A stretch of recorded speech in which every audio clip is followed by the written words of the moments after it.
परम सम्मानीय स्वर्गीय विजय शंकर जी नागर पूर्व प्रधान साहब की एक बरसी के उपलक्ष्य में सब यहाँ पर एकत्रित हुए हैं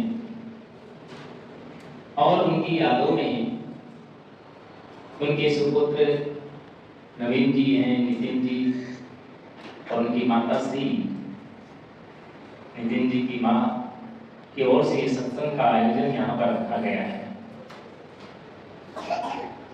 आप सभी जानते हैं कि संसार में जो भी व्यक्ति आता है उसे एक दिन दुनिया से जाना ही होता है,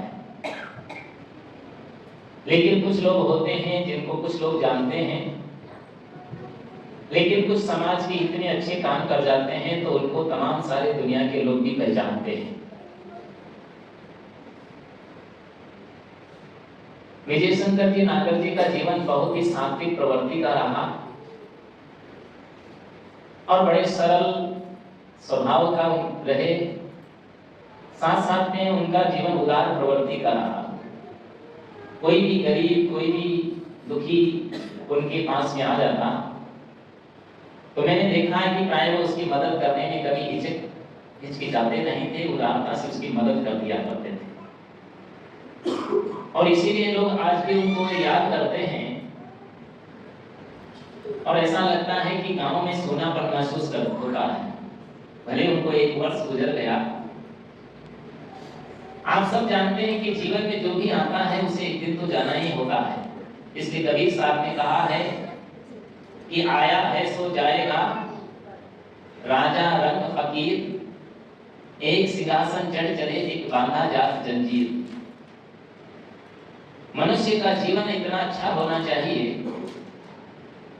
कि हम अपने जीवन को इतना सुंदर, इतना अच्छा सजाएं अपने सुख गुणों से, ताकि आपको देख करके दूसरों का जीवन भी एक अच्छा जीवन बन जाए। आपका गांव दादिया में जो है तो उनके पिता श्री भैरूलाल जी रहे, उनका भी प्रभाव इतना प्रभावी रहा, लेकिन उनका प्रभाव एक अलग टाइप का प्रभाव रहा। लेकिन जीवन में उन्होंने जो है तो अपना अंतिम स्थिति में इतना अच्छा जीवन बनाया कि एकदम बच्चे की तरह उनका भी जीवन सरल हो गया। मैं कई दिन तक वहां रहा करता रहा। एक बार तो 1 महीने तक मुझे वहां रखा उन्होंने, और रोज सत्संग करना, ज्ञान की चर्चा करना, भक्ति से ओतप्रोत उनका भी जीवन रहा। और यहाँ जो कोटा में जो आश्रम बनाने की चर्चा जब हुई तो मैंने वहां उस समय मैंने कहा कि यहाँ डूंगरपुर में कुछ करना चाहिए। तो उन्होंने कहा कि नहीं, यहाँ करने से ज्यादा फायदा नहीं है, कोटा में करना चाहिए। उन्होंने वो संकल्प उनके मन में था और वहां उस समय पहले रंगबाड़ी में जो है तो आश्रम का निर्माण हुआ। तो सबसे पहले ये कमरा रामचंद्र जी भैरूलाल जी ने मिलकर के उस कमरे का निर्माण करवाया। कहने का तात्पर्य ये रहा कि शुरू से जो है तो भक्ति से ओतप्रोत जीवन रहा। जीवन में मनुष्य को अपने जीवन में एक आदर्श जीवन बना करके जो व्यक्ति चला जाता है, वो आदर्श अपने परिवार के लिए भी एक जो है तो मंगलकारी साबित होता है। क्योंकि जीवन में स्वार्थ और परमार्थ दो होता है। स्वार्थ के काम में तो प्राय हर व्यक्ति निपुण होता है। इसलिए गुरुदेव जी ने लिखा था कि स्वार्थी कानन में दिखत बहुतक चतुर सुजान, और परमार्थ पथ पालन कर बिरले कोई बुद्धिमान। अपने लिए तो सभी करते हैं, लेकिन अपने साथ साथ में व्यक्ति को जीवन में कुछ परमार्थ का काम भी करना चाहिए, कुछ पुण्य का काम भी करना चाहिए। क्योंकि हमारे जीवन में 2 भाग हैं, एक शरीर है और दूसरी आत्मा है, चेतना है। शरीर प्रकृति से संबंधित है और प्रकृति से बना हुआ है, मिट्टी, पानी, आग, हवा, इन सारी चीजों से मिलकर के हमारी बॉडी का निर्माण हुआ है। और इस शरीर को चलाने के लिए हमें भोजन चाहिए, जल चाहिए, आवास चाहिए, वस्त्र चाहिए, औषधि चाहिए, और भी तमाम सारी चीजों की आवश्यकता पड़ती है। लेकिन ये सारी चीजें कैसे उपलब्ध होगी?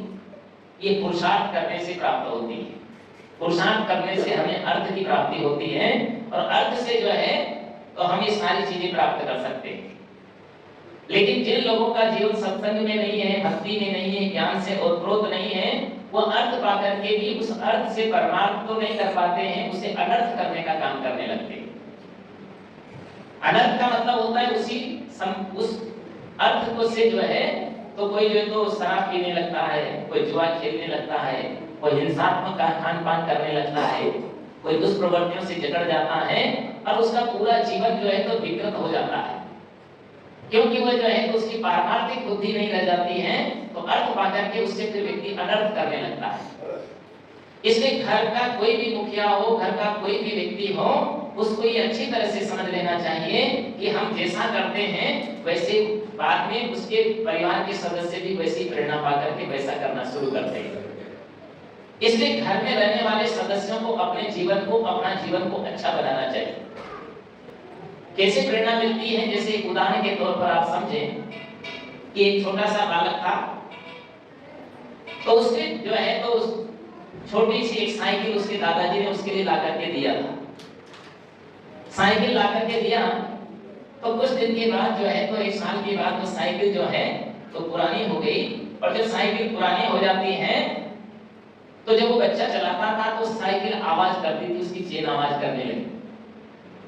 जब साइकिल की चेन आवाज करती है तो बच्चा जो है तो अपने दादाजी के पास उस साइकिल को घसीट करके ले गया, और ले जाकर के कहता है कि दादाजी देखिए मेरी साइकिल जो है तो बहुत आवाज कर रही है। तो बोला आवाज कर रही तो उसे घबराने की क्या जरूरत है? बोला बेटा अभी मैं तुम्हारी साइकिल को ठीक करता हूँ। तो उसने कहा दादाजी आप ठीक करना जानते हैं? बोला हाँ। तो बोला ऐसा करो, जाओगे जो है तो अलमारी में जो है तो ऑयल की कुप्पी रखी है, उसको उठा करके लाओ। और बच्चा जाता है और वो ऑयल की कुप्पी उठा के लाता है, और वो उसके दादाजी उसकी साइकिल की चेन पर 10-20 बूंदे ऑयल की डाल देते हैं, और उससे कहते हैं कि बेटा इसको चला करके देख के आओ। और बच्चा जो है तो जाता है और साइकिल पे बैठ के जब घूम करके आता है तो कहता है दादाजी आपने तो बड़ा करिश्मा कर दिया, देखिए मेरी साइकिल बिल्कुल ठीक हो गई। बच्चा बड़ा खुश होता है। संजोग ऐसा हुआ एक दिन जो है तो बच्चा जो है तो स्कूल से पढ़ करके आया था, करीब दोपहर का 1 बजने का टाइम था, और जब घर में आया तो उसने जो है तो घर में पहुंच करके अपना बस्ता रखा, और बस्ता रख करके जब अंदर गया तो देखा उसके दादाजी के नाक से भी आवाज आ रही थी। उसके दादाजी के नाक से भी आवाज आ रही थी। तो उसने अपनी मम्मी से कहा कि मम्मी जी ये दादाजी की नाक से कैसे आवाज आ रही है? उसने कहा बेटा आज ही थोड़ी आ रही है, तो रोज ही आ रही है। कोई कोई लोग सोते हैं ना, जब सोते हैं तो उनकी नाक से आवाज आती है। तो क्या कहता है छोटा सा बच्चा अपनी मम्मी से, बोला मम्मी जी अगर आप कहो तो मैं दादाजी की जो है तो आवाज को बंद कर सकता हूँ। उसने कहा कि अगर आप कहें तो मैं दादाजी की नाक की आवाज को बंद कर सकता हूँ। उसने कहा कि बेटा कैसे करोगे? बोला ये उपाय तो मेरे को दादाजी ने बता दिया। बोला क्या? बोला देखिए मैं अभी बंद करता हूँ। और बच्चा जो है अलमारी से कुप्पी उठा करके लाता है और सोते हुए दादाजी की नाक में 2-2 बूंद डाल देता है। दादाजी की नींद टूट जाती है। उन्होंने कहा अरे बेटा क्या कर रहा है? बोला दादाजी जो आपने किया वही तो मैंने किया है। उसमें बच्चे का जो है तो कोई दोष नहीं था, उसमें दादाजी का भी दोष नहीं था। बच्चे प्राय वही करते हैं जो देखते हैं, वही बच्चे सीखते हैं। जीवन में याद रखिए कि आप अपने बच्चों को अच्छा सिखाना चाहते हैं, अच्छा बनाना चाहते हैं, अच्छा संस्कार डालना चाहते हैं, तो उसके पहले माता पिता को स्वयं जो है तो अच्छा बनने की बहुत बड़ी आवश्यकता है। क्योंकि जो है तो अगर हम क्या चाहते हैं, आजकल बच्चों को डॉक्टर बनाना चाहते हैं, मास्टर बनाना चाहते हैं, इंजीनियर बनाना चाहते हैं, कलेक्टर बनाना चाहते हैं, राजनेता बनाना चाहते हैं या धर्म नेता बनाना चाहते हैं, ये तो अच्छी बात है। लेकिन सबसे पहले ये सब बनाने से पहले बच्चे को अच्छा मनुष्य बनाना सिखाइए। आप अपने बच्चे को अच्छा मनुष्य बनाइए, अच्छा जो है तो सज्जन बनाइए, अच्छा समझदार बनाइए, अच्छा ज्ञानवान बनाइए, अच्छा धर्मवान बनाइए, अच्छा भक्ति के संस्कार उसमें डालिए, तो वहां जाकर के भी वो अच्छा डॉक्टर बनेगा, अच्छा मास्टर बनेगा, अच्छा इंजीनियर बनेगा, अच्छा कलेक्टर बनेगा, अच्छा राजनेता बनेगा। अगर बच्चे में सही संस्कार नहीं मिल पाए तो वहां जाकर के भी वो दूसरों को तकलीफ देने का ही काम करेगा। इसलिए जो है तो मनुष्य बनना सबसे बड़ी आवश्यकता है। इसलिए कबीर साहब ने कहा है कि हर व्यक्ति को सबसे पहले मनुष्य, उसके अंदर में मनुष्यता आनी चाहिए। मनुष्यता लाने के लिए उसके जीवन में पवित्र सुगुण होना चाहिए। उन्होंने 5 सूत्र बताए हैं। पहला सूत्र बताया उन्होंने कि विनम्र रहिए, मन में किसी प्रकार का अहंकार मत रखिए। जो व्यक्ति अहंकारी प्रवृत्ति का होता है, जिसके अंदर में अकड़न आ जाती है, तो धीरे धीरे वो परिवार से भी टूटते हुए चला जाता है, अलग थलग हो जाता है। इसलिए हमें चाहिए कि हम जो है तो आपस में मिलकर के रहें, प्यार से रहें, और जहाँ प्रेम है वहीं पर जो है तो स्वर्ग होता है, और जहाँ तनाव होता है तो वहीं पर नरक होता है। इसलिए अलग रह करके भी हम एक रहना सीखें, और जो है दूर रह करके भी नजदीक रहना सीखें। कितने लोग नजदीक होकर के भी बहुत दूर हो जाते हैं, पास में रह करके भी एक दूसरे से बोलते नहीं, चालते नहीं, एक साथ बैठ के खा पी नहीं पाते हैं, और एक दूसरे के साथ अच्छा व्यवहार नहीं कर पाते हैं, तो जीना नहीं होता है। जिंदगी में अगर हम अच्छा जीना चाहते हैं तो हमें सबके साथ में प्रेम का व्यवहार करने की आवश्यकता है। इसीलिए कबीर साहब ने कहा था उस जमाने में भी कि जहाँ घर प्रेम संचरे ता घर जान मसान। जिसके घर में जो है तो जिसके दिल में प्रेम नहीं होता है, वो घट नहीं है, वो तो बिल्कुल जो है तो शमशान की तरह होता है, उसका दिल शून्य होता है। इसलिए हर व्यक्ति के दिल के अंदर में प्रेम की ज्योति जलनी चाहिए। इसीलिए तो किसी ने बहुत अच्छी पंक्तियां गुनगुनाई है, आप लोग भी पंक्तियां गुनगुनाइए। ज्योति से ज्योति जलाते चलो, प्रेम की गंगा बहाते चलो। ज्योति से ज्योति जलाते चलो, प्रेम की गंगा बहाते चलो। राह में आए जो दीन दुखी, राह में आए जो दीन दुखी, सबको गले से लगाते चलो, सबको गले से लगाते चलो। ज्योति से ज्योति जलाते चलो, ज्योति से ज्योति जलाते चलो, प्रेम की गंगा बहाते चलो, प्रेम की गंगा बहाते चलो। हम चाहे घर में रहें, चाहे परिवार में रहें, चाहे बाहर में रहें, चाहे देश में रहें, चाहे विदेश में रहें, कहीं भी रहें, लेकिन हमारा जीवन जो है तो प्रेम से भरपूर रहना चाहिए। जिसके दिल में प्रेम नहीं होता है, वो व्यक्ति का जीवन जो है तो कभी जीवन में उसको प्रेम मिलता भी नहीं। एक आदमी मेरे को मिला था इंदौर में, तो आया, उसने कहा कि गुरुजी मुझसे कोई प्रेम नहीं करता है। तो मैंने कहा भाई तुम प्रेम कर चाहते हो तो इसका मतलब यह है कि तुम किसी से प्रेम करना नहीं जानते। अब जो देता है आदमी वही उसको वापस रिटर्न में मिलता है। आप जो दोगे वही आपको मिलेगा। अगर आप अच्छा दोगे तो अच्छा मिलेगा, प्रेम दोगे तो प्रेम मिलेगा, और किसी को गाली दोगे तो आपको गाली ही मिलेगी। अगर आपको विश्वास ना हो तो सवेरे सवेरे आप निकलते हैं और किसी को आप हाथ उठा करके प्रणाम करेंगे तो वो भी आपको प्रणाम करेगा या करेगी। अगर आपने प्रणाम तो नहीं किया और उसको गाली दी तो वो भी आपको प्यार से गाली सुनाएगा, है ना? क्योंकि जो देते हैं वही व्यक्ति को रिटर्न में मिलता है। इसलिए हर आदमी को अच्छा बन करके दूसरों को भी अच्छाइयां देने का काम करना चाहिए। प्रेमी बनकर के दूसरे को प्रेम देना चाहिए, धनवान बनकर के कुछ दूसरे को द्रव्य देना चाहिए, और जो है अन्नवान होकर के, वस्त्रवान होकर के, ज्ञानवान होकर के, विद्यावान होकर के, जो भी जिसके पास हो उसको कुछ न कुछ उसे व्यक्ति को जीवन में देना चाहिए। अगर मान लो आप और कुछ भी नहीं देना चाहते हैं तो कम से कम आप प्रिय वचन तो दे ही सकते हो, मीठी वाणी तो दे ही सकते हैं। कितने लोग होते हैं जो मीठी वाणी भी देना पसंद नहीं करते, बिल्कुल उनका जीवन कैसा होता है, बड़ा विचित्र होता है। बड़े अकड़बाज लोग होते, जिसको देखो उधर ही जो है तो गुर्राते रहते। एक दूसरे को देख करके गुर्राइए मत, आपको देख करके दूसरे के लोगों के दिलों में भी प्रसन्नता हो, खुशियां छलके। ऐसा हमारा जीवन होना चाहिए। जीवन अगर आपका अच्छा है तो आपका जो है तो कोई भी कुछ नहीं बिगाड़ सकता। अगर आपका जीवन ही ठीक नहीं है तो आपका जो है तो कोई क्या कर पाएगा, कोई सुधार भी नहीं पा सकता है। इसलिए हमें अच्छा बनना चाहिए। तो इसलिए कहा है कि जैसा हम देते हैं वही व्यक्ति को रिटर्न में मिला करता है। तो हम सबसे पहला काम क्या करें, जीवन को ऊंचाइयों तक पहुंचाने के लिए हम विनम्र रहें। दूसरी बात है हमारा हृदय प्रेम से आलोकित रहे। तीसरा हमारा जीवन जो है अंतःकरण उसका बिल्कुल निर्मल होना चाहिए, उसके दिल में कोई प्रकार की बुराई ना हो।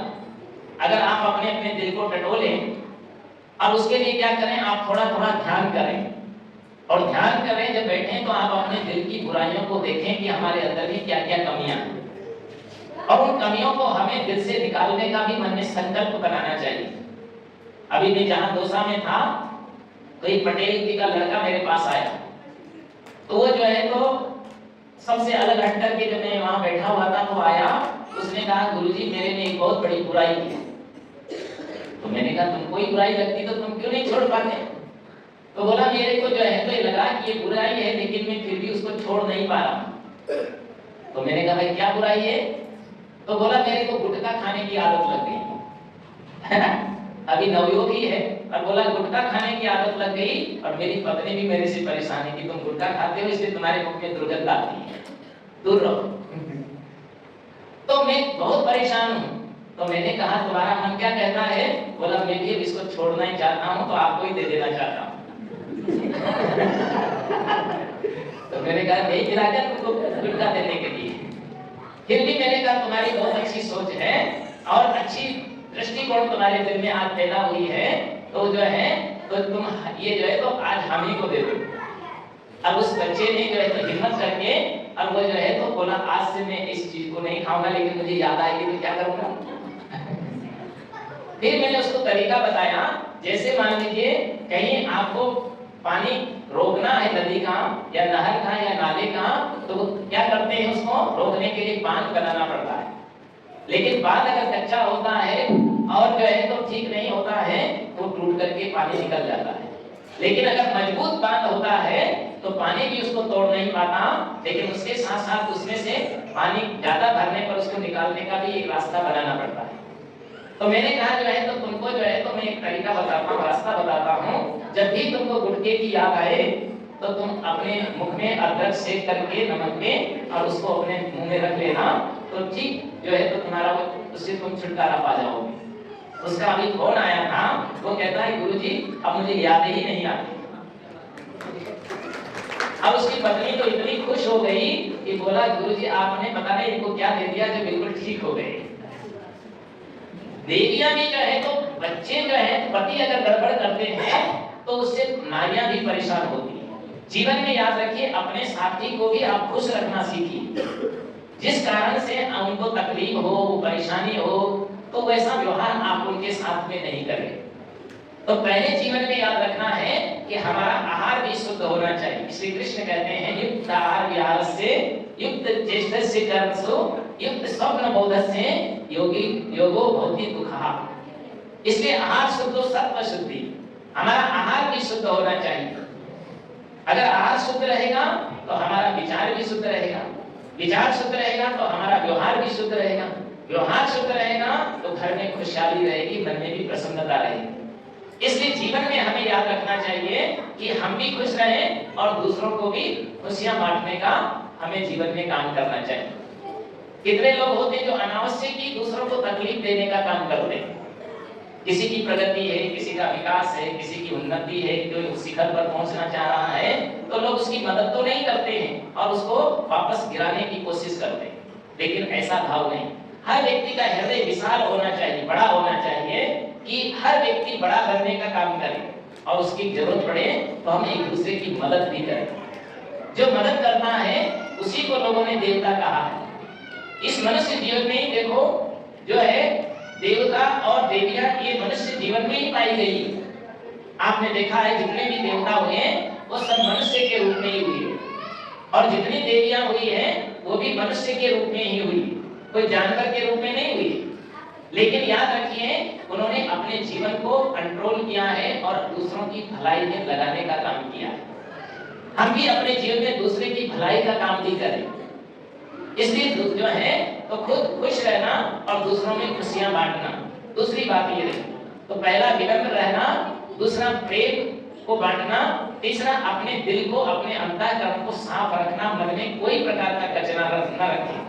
कभी मान लीजिए गुस्सा भी आया तो भी उसको जो तो आप ठंडा कर लीजिए। ये नहीं कि आप जिसको पाए उसी को झड़क दीजिए। कोई स्त्रियों का भी स्वभाव होता है, पति को झड़क देती है, वो कुछ नहीं समझती। अरे पति तो एक देवता की तरह होता है। पत्थर के देवता को तुम मानो या ना मानो, उसकी पूजा करो या ना करो, लेकिन अपना पति तो एक देव के तुल्य होता है। उसने आपके लिए पूरा जीवन समर्पित किया है। और कितने पति होते हैं जो पत्नियों को झिड़कते रहते हैं, ये भी बहुत गलत है। वो भी एक देवी है। तो एक दूसरे की मदद करना चाहिए। और अगर कहीं मान लीजिए कोई कठिनाई भी आई है तो भी उसमें उलझने की कोशिश व्यक्ति को नहीं करना चाहिए। ये हमेशा याद रखिए। तो जीवन में हम इस बात को अच्छी तरह से याद रखें कि अगर मन में क्रोध आता है, कभी लोभ आता है, कभी ईर्ष्या आती है, कभी अन्य मन में और भी दुर्भावना पैदा होती है, उसको भी व्यक्ति को दूर करने का काम करना चाहिए। और अपना मन को साफ रखिए, मन में किचकिच मत रखिए। जिसका मन गंदा रहता है वो खुद भी दुखी रहता है और दूसरे को भी तकलीफ देने का काम करता है। इसलिए कबीर साहब ने तो कहा, मनुष्य का मन कैसा होना चाहिए, जैसे गंगा जल पवित्र होता है। ये मन तो निर्मल भया जैसे गंगा नीर, और पीछे पीछे हरि फिरे और कहत कबीर कबीर। कबीर साहब के पास में कोई आया, उसने कहा कि हमें भगवान नहीं मिलते। तो कबीर साहब ने कहा, भगवान तो मेरे पीछे पीछे घूमता है। बोला आपके पीछे घूमता है और भगवान जो है तो तुम्हारे पीछे घूमता है? बोला हाँ। तो आप क्या उपाय करते हो? तब उन्होंने कहा कि मैंने और कोई उपाय नहीं किया। क्या उपाय किया है? मैंने अपने मन को निर्मल बनाया। निर्मल मन करने के लिए तो लोग जप करते हैं, पूजा करते हैं, पाठ करते हैं, हवन करते हैं, संध्या करते हैं, तमाम प्रकार के कर्मकांड करते हैं। लेकिन ये सारे कर्मकांड तो क्या है? बच्चों के खेल की तरह। जैसे बच्चे होते हैं ना, तो रबड़ के खिलौने से बच्चे खेलते हैं, और बच्चे रबड़ के खिलौने से खेलते हैं, लेकिन उनसे उनको तृप्ति नहीं मिलती। जैसे पहले के जमाने में आपने देखा होगा, आजकल तो प्लास्टिक की बोतलें आ गई बच्चों को दूध पिलाने के लिए। पहले क्या करती थी माताएं, उस जमाने में बोतलें नहीं होती थी, और जिसके घर में दूध भी नहीं होता था तो क्या करती थी, बच्चे जब रोते थे और उनके काम करने में बाधा डालते थे तो एक लकड़ी का चटवा उनके मुख में रख देती थी। आपने भी देखा होगा, पहले की जो पुरानी माइयां है, ये नई वाली तो नहीं जानती होगी, है ना। उस जमाने में लकड़ी का चटवा होता था, तो माताएं क्या करती थी, उसके मुख में रख देती थी। बच्चा उसको चूसता रहता था, उसका मन उसमें लगा रहता था। लेकिन तब तक बच्चा उसमें खुश रहता था कि जब तक उसको ठीक से भूख नहीं लगती, ठीक से प्यास नहीं लगती, तब तक तो बच्चा उसमें खुश रहता था। जब उसको जोर से भूख लगती है तो उसको फेंक करके रोना शुरू करता था, तो भी माताएं आकर के उसको जबरदस्ती उसके मुख में घुसाती है ना। फिर भी बच्चा फेंक देता था। जब 2-3 बार भी वो बार-बार फेंकता है, तब मां समझ जाती थी कि इसको असली दूध की जरूरत है। तब वो अपने आंचल से दूध पिलाती थी और बच्चा खुश हो जाता था। लेकिन आप याद रखिए, उस लकड़ी के चटवे में दूध नहीं आता है, केवल उसमें मन बहलता है। ऐसे ही हमारे जीवन में भी हम क्या करते हैं, ये बाहर के जितने भी कर्मकांड हम करते हैं वो केवल लकड़ी का चटवा चाटने की तरह ही, उससे पूर्ण तृप्ति नहीं मिलती है। असली तृप्ति तो व्यक्ति को असली दूध से ही मिलेगी। लेकिन आज क्या है कि भारत में क्या हर चीज नकली के लिए लोग जो है तो नकली में खुश रहना चाहते हैं, और यहाँ पर हर चीज आज वर्तमान में नकली मिल रही है। आटा में भी लोग पता नहीं क्या क्या मिला रहे हैं। आपने देखा मिर्चा में भी लोग जो है तो लकड़ी का बुरादा मिला देते हैं। इसमें जो है तो अपने काली मिर्च में पपीता के बीज मिला देते हैं, और जो है तो घी में डालडा मिला देते हैं, और तो और जो है तो धनिया में गधे की लीद मिला देते हैं। क्या क्या सब चीज मिला रहे हैं, और नकली चीजों को लोग खा खा करके खुश हो रहे हैं। इसीलिए तो लोग अस्वस्थ रहते हैं, और अस्वस्थ रहने से डॉक्टरों का धंधा बढ़िया चलता है। तो जिंदगी में याद रखिए कि जो है हमें नकली से असली की तरफ आना पड़ेगा।